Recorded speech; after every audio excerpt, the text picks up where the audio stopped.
Why I cringe when I hear people are using ChatGPT to look things up. Hi, everyone. Leo Notenboom here for askleo.com. Quick reminder, every video has an article. Every article has a video. The article for this video, for example, is at askleo.com/186743. Check it out. Now, don't get me wrong. Used properly, AI is an amazing tool. I use it myself daily for everything from idea generation to image creation to summarization and a lot more. I also use it for search and Q&A, mostly, sometimes, with a great deal of trepidation and skepticism. When I hear people just use AI now in place of more traditional tools and techniques, I get worried, really, really worried. Now, when I say AI here, I'm referring to large language models such as ChatGPT, Copilot, Gemini, Claude, and a bunch of others.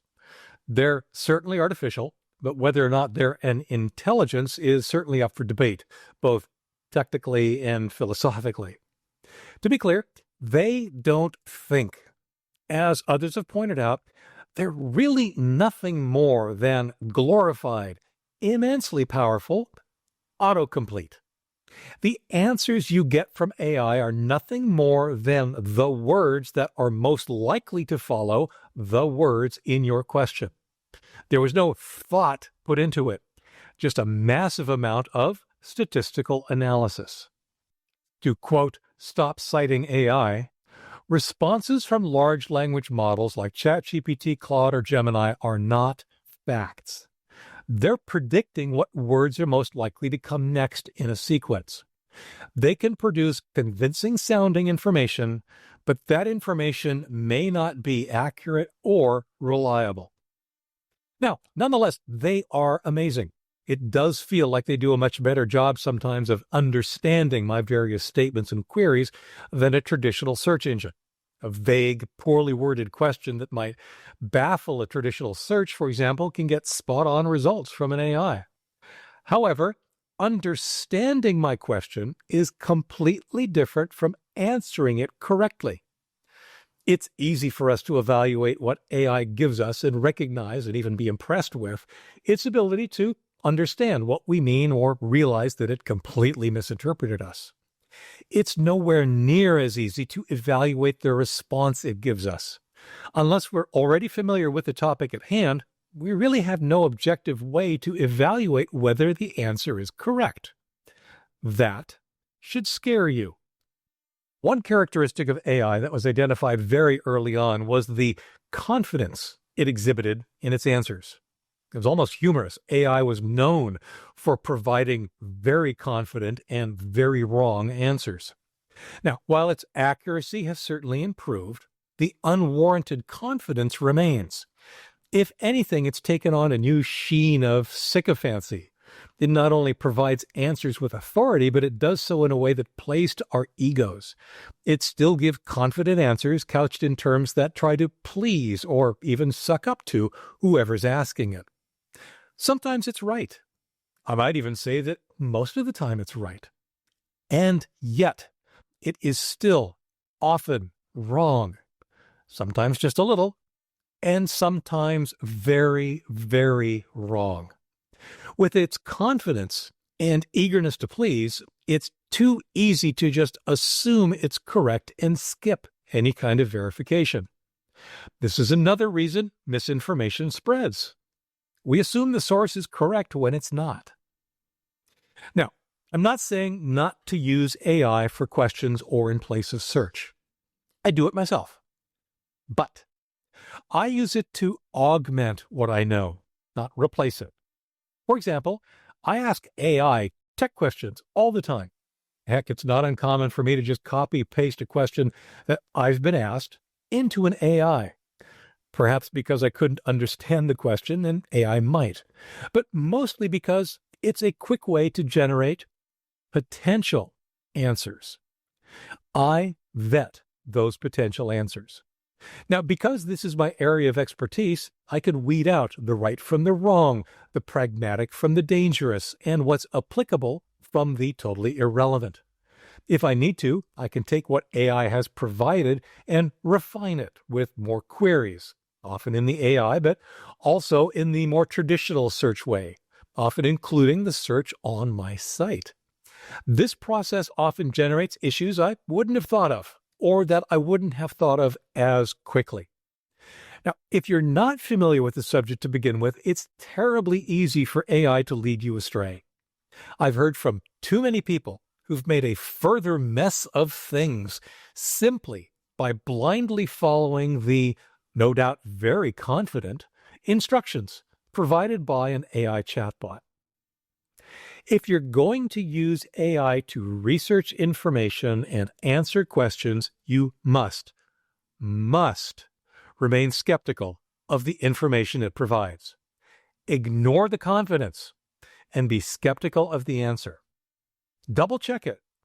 Check the references if they're provided. Pit two or more AIs against one another and see how their answers differ. Use a completely different technique to vet the answer you've been given. That could be your own experience, common sense, or more research into the topic at hand. Just don't take AI-generated answers at face value unless or until you have something else that would lead you to believe that the answer is correct. Now, one thing humans do is build trust over time.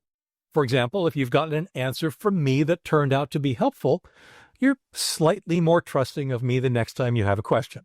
That's kind of sort of how trust is built. I'm not sure trust growing like this should apply to AI. If you get a helpful answer from AI, you're more likely to go to it with your next question. Whether or not the previous answer should influence your level of trust is complicated. If it's an idea closely related to your original question, some additional trust might be warranted. An example might include questions about how to get Windows File Explorer to display things a certain way. It could still be wrong, but the probability is less. If it's in a different area, then no additional trust is warranted, period. That it answered a Windows File Explorer question accurately should have no bearing on the answer it might provide about something health-related. These are two completely separate areas of information. This concept honestly applies to the humans you might ask these questions of as well. Ask me about Windows, but not that suspicious lump on your arm, okay? Here's the problem. When is it really a different area? We don't always know. An AI might have ingested more information on Windows File Explorer than, say, on Windows Event Viewer, device drivers, Windows 11 versus Windows 8, or many other topics. The topics might feel related. They're all about Windows in this case. But under the hood, they're dramatically different areas of information. Once again, that includes your human resources. It is much too easy to extrapolate accuracy in one area into areas where that trust remains unwarranted. Now, none of this is new. I think earlier I probably said skepticism is still required. That's because in a very basic way, this really shouldn't be new behavior for us at all. We've long been skeptical of search engine results, even more so in recent years as those results have been skewed by various competing interests ranging from politics to advertising to sponsorships to SEO gaming and more. Apply that same level of skepticism, and perhaps a bit more, to AI. Bottom line here is absolutely use AI. Just use it with caution. In particular, be skeptical of the answers it gives you and double-check anything that's even mildly important. And honestly, once again, that's really good life advice no matter where you're getting your answers. For updates, for comments, for links related to this topic and more, visit askleo.com/186743. I'm Leo Notenboom, and this is askleo.com. Thanks for watching.